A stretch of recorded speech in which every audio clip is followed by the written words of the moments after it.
अस्सलाम वालेकुम। क्या दोस्तों आपको क्लाउड सीडिंग के बारे में पता है कि क्लाउड सीडिंग क्या होती है, हम वेदर को कैसे कंट्रोल कर सकते हैं?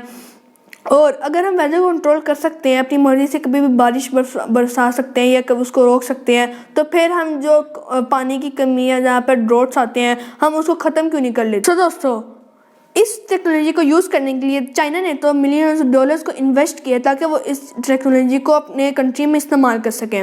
और ये कैसे टेक्नोलॉजी इस्तेमाल की जा सकती है, इसके क्या फ़ायदे हैं, क्या इसका कोई नुकसान है, ये सारी मैं आपको बताऊंगा इस वीडियो में। तो चलें इस वीडियो को यहाँ से शुरू करते हैं। सो गाइस, सबसे पहले ये जो टेक्नोलॉजी है, सबसे पहले हम समझते हैं क्लाउड्स के बारे में, तभी हम इस टेक्नोलॉजी को समझ सकेंगे। तो सबसे पहले समझते हैं क्लाउड्स के बारे में। बेसिकली आपने स्कूल में तो ज़रूर पढ़ा होगा कि जब पानी की 3 फॉर्म्स होती हैं। एक होती है सॉलिड, लिक्विड, गैस। इन तीनों फॉर्म में पानी कन्वर्ट हो सकता है। वो सॉलिड में आइस में कन्वर्ट हो सकता है, वो लिक्विड में वाटर में कन्वर्ट हो सकता है, और वो गैस में वाटर वेपर में कन्वर्ट हो सकता है। और आपको ये भी पता होगा कि जो हमारा मॉइस्चर होता है, जो ह्यूमिडिटी होती है, जिसको हम वाटर वेपर भी कहते हैं, ये ऊपर जाते हैं और इनसे ही क्लाउड्स फॉर्म होते हैं।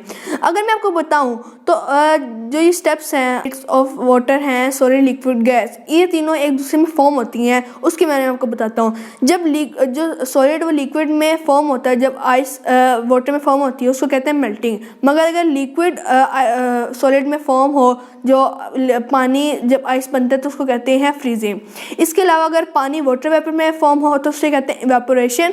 और अगर जो वाटर वेपर है वो पानी में वाटर में दोबारा फॉर्म हो तो उसे कहते हैं कंडेंसेशन। अब हम बात करते हैं कि जो क्लाउड सीडिंग टेक्नोलॉजी है, ये इस्तेमाल कैसे हुआ, इसका स्टार्टअप कैसे हुआ। सबसे पहले जो टेक्नोलॉजी थी, ये जो चीज़ थी, ये बाय मिस्टेकली इन्वेंट की गई। जो इनको इन्वेंट करने वाले थे, 1943 में एक डॉक्टर थे जिनका नाम था डॉक्टर विंसेंट शेफर, जिन्होंने इस टेक्नोलॉजी को इन्वेंट किया था, लेकिन गलती से उनसे इन्वेंट हो गई थी। अब मैं आपको बताता हूँ कि जो ये बादल है, ये बनता कैसे है। सबसे पहले जो वाटर वेपर्स होते हैं, ये ऊपर चले जाते हैं, हाई एल्टीट्यूड पे चले जाते हैं। अब हाई एल्टीट्यूड में जो टेम्परेचर, जैसे आपको पता है कि ज़्यादा होता है, तो उसकी वजह से क्या होता है कि जो ये वाटर वेपर होते हैं, ये वाटर में कन्वर्ट हो जाते हैं, टाइनी टाइनी ड्रॉपलेट्स में ये कन्वर्ट हो जाते हैं। कन्वर्ट होने के बाद ये कंडेंस हो जाते हैं, और उसके बाद जो बादल होता है, बेसिकली ये पानी का बना होता है। पानी के tiny tiny millions of droplets होते हैं, जो एक 1 mm का भी 100th पार्ट है ना, उतने वो एक ड्रॉपलेट होता है, काफ़ी टाइनी होता है। और ऐसे मिलियंस ऑफ ड्रॉपलेट से एक बादल बनता है।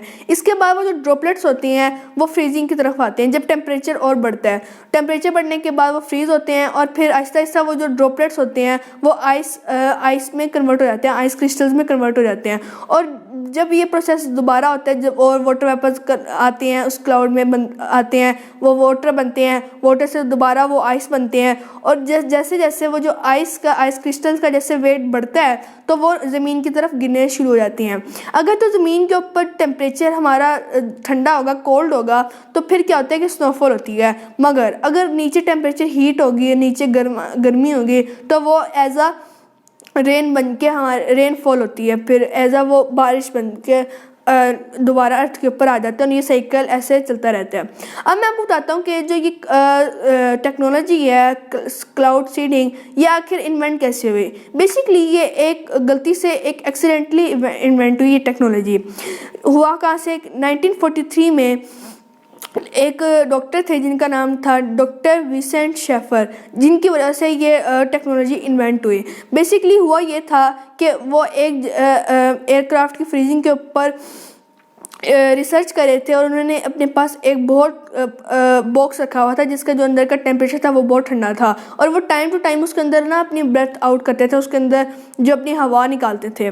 जैसे आपने सर्दियों में देखा होगा कि जब हम सर्दियों में अपने मुंह से हवा निकालते हैं तो वो हमें नज़र आती है एज आ, हमें कुछ ऐसा नज़र आता है जैसे हमारे मुंह से कुछ धुआं निकल रहा है, कुछ स्मोक निकल रही है। और अगर हम इसको कहें तो ये एक तरीके का मिनी क्लाउड भी होता है, क्योंकि इसके अंदर वही सारी चीज़ें होती हैं। हमारे मुंह से ड्रॉपलेट्स निकलते हैं, वाटर वेपर निकलते हैं, और वो बाहर के टेम्परेचर में जाके फ्रीज़ हो जाते हैं, वाटर कंडेंस हो जाते हैं, जिसकी वजह से वो जो हमें धुआं नज़र आता है वो बेसिकली एक मिनी क्लाउड होता है। तो वो ऐसे बार बार उसके अंदर ब्रेथ आउट करते थे, और उन्होंने यही देखा के जैसे मुंह से निकालते हैं तो एक छोटा एक तरीका मिनी क्लाउड बन रहा है। लेकिन अब उन्होंने क्या सोचा कि मैं इसका बॉक्स का टेम्परेचर और बढ़ा देता हूँ। उन्होंने ड्राई आइस का इस्तेमाल किया। ड्राई आइस बेसिकली जो कार्बन डाइऑक्साइड की फ्रीज फॉर्म होती है, और उन्होंने उसका इस्तेमाल किया उसका टेम्परेचर को बढ़ाने के लिए। जब उन्होंने ड्राई आइस को उसके अंदर रखा और फिर उसके अंदर देखा तो उनको पता लगा, तो उन्होंने देखा कि मिलियन ऑफ माइक्रो छोटे छोटे से उनको आइस क्रिस्टल उसके अंदर नज़र आ रहे थे। और उन्होंने इसी को फिर इस्तेमाल किया, उन्होंने इसका एक्सपेरिमेंट किया। उन्होंने क्या किया कि 13 नवंबर 1946 में न्यूयॉर्क से उन्होंने एक जहाज़ को लाया जिसके अंदर तकरीबन 2.5 kg 2.5 किलो की उन्होंने ड्राई आइस ली, और वो एक जगह के माउंटेन के ऊपर चले गए जिसका नाम था माउंटेन ग्रेलोग। उसके ऊपर कुछ बादल थे। उन्होंने क्या किया कि उस ड्राई आइस के छोटे छोटे पीसेस करके उन बादलों के ऊपर गिराया, और लकीली ये भी हुआ कि उसके बाद से वहाँ पे उन बादलों की वजह से वहाँ पे बारिश भी शुरू हो गई, और उनका ये जो एक्सपेरिमेंट था ये सक्सेसफुल रहा। और वहाँ से ये जो क्लाउड सीडिंग की टेक्नोलॉजी थी एक तरीके की ये शुरू हो गई। एक और डॉक्टर थे जिनका भी मिशन यही, उन्होंने भी इसी कॉन्सेप्ट को किया, मगर उनका तरीका थोड़ा चेंज था। वो ये उनका कहना ये था कि अगर हम किसी जगह का सरफेस एरिया बढ़ा दें तो वहाँ पे अच्छे तरीके से कंडेंसिंग हो सकती है।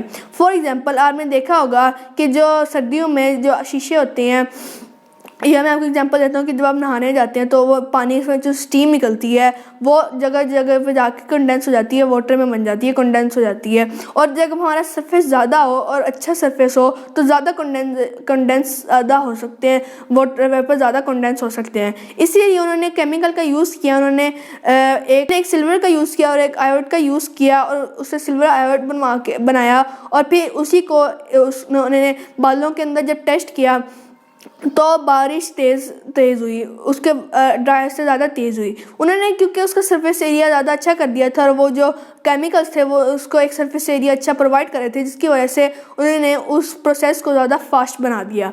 इसके अलावा अगर हम देखें तो मैं आपको बात करता हूँ, मैं क्लाउड सीडिंग के बारे में आपको बता दिया, लेकिन क्या इसके फ़ायदे हैं? हाँ जी, इसके बिल्कुल फ़ायदे हैं। हम इसके ज़रिए से अगर किसी जगह पे हमें पता लग जाए कि ड्राउट आने वाला है, या जैसे किसानों को फेस करना पड़ता है काफ़ी दफ़ा, उनकी जो फसलें ख़राब हो जाती हैं, तो हम उस जगह पे इनको इस्तेमाल कर सकते हैं। मगर इनकी एक शर्त ये होती है कि जहाँ पे बादल हों बस हम उन्हीं बादलों का इस्तेमाल करके बारिश बरसा सकते हैं। अब ये नहीं है कि हम हम किसी डेजर्ट के ऊपर चले जाएं जहाँ पे कोई बादल ही ना हो, और वहाँ पे हम कहें कि हम क्लाउड सीडिंग का इस्तेमाल करेंगे, तो वहाँ पे ये इस्तेमाल नहीं हो सकता, क्योंकि हम क्लाउड्स को फॉर्म नहीं करे, हम बस जो उसका टाइम है रेन का टाइम है हम उसको जल्दी कर रहे हैं। इसकी एक क्लाउड सीडिंग का एक ज़रिया ये भी है कि अगर हमें किसी दिन के ऊपर बारिश नहीं चाहिए तो हम उसको पहले भी करवा सकते हैं। बेसिकली अगर हमें किसी दिन पे बारिश नहीं चाहिए तो हम उसको रुकवा भी सकते हैं। ये किस तरह? हम बेसिकली उसको अगर हम उसके ऊपर सिल्वर आयोड का पहले इस्तेमाल कर लें उसके ऊपर, तो बारिश पहले हो जाएगी और जो उसके वाटर वेपर होंगे वो ख़त्म हो जाएंगे। इसलिए चाइना में इसका इस्तेमाल किया गया था जब चाइना में ओलंपिक्स थे, और 8 के ओलंपिक्स में इसका इस्तेमाल किया था। मगर मैंने जब आपको बताया कि कंडेंस की एक शर्त होती है, इसको एक सरफेस एरिया चाहिए होता है। अब सवाल ये है कि क्लाउड में तो कोई सरफेस एरिया होता ही नहीं है, क्योंकि शर्त ये होती है कि या तो कोई सॉलिड हो या तो कोई लिक्विड सरफेस एरिया जिसके ऊपर कंडेंसेशन हो सकती है। मगर क्लाउड्स में तो सिर्फ गैस होती है जिसके ऊपर हम नहीं कर सकते। तो आपके दिमाग में ये सवाल होगा कि हम तो क्लाउड्स में ऐसे कैसे होते हैं, कंडेंसेशन कैसे होती है? इसकी वजह ये है कि उसके ऊपर जो वहाँ का सरफेस एरिया है वो डस्ट पार्टिकल्स जो एटमॉस्फेयर में होते हैं वो प्रोवाइड करते हैं, वहाँ का जो सरफेस एरिया होता है वो उसको प्रोवाइड करते हैं। इसके अलावा मैं आपको बताता चलूँ कि क्लाउड सीडिंग सिर्फ उन जगहों पे हम इस्तेमाल कर सकते हैं जहाँ पे सिर्फ क्लाउड हो। इसके अलावा हम क्लाउड सीडिंग का इस्तेमाल नहीं कर सकते। तो सिर्फ ये एक तरीके का हम या बारिश को जल्दी बरसा सकते हैं या बारिश को बाद में बरसा सकते हैं, या हम बारिश की जगह चेंज करके उसको बरसा सकते हैं। बस हम इतना कर सकते हैं। हम अपनी मर्ज़ी की जहाँ पे कोई अपनी मर्ज़ी का कहीं भी बारिश नहीं बरसा सकते। तो गाइज़ ये मेरी वीडियो थी क्लाउड सीडिंग के ऊपर, और अगर मेरी वीडियो अच्छी लगी तो मेरे चैनल को सब्सक्राइब कर लें ताकि आपको ऐसी यूनिक वीडियोज़ देखने को मिलती रहें। सो वो भी अनदर वीडियो, तब तक के लिए अपना ख्याल रखिएगा। अल्लाह हाफिज़।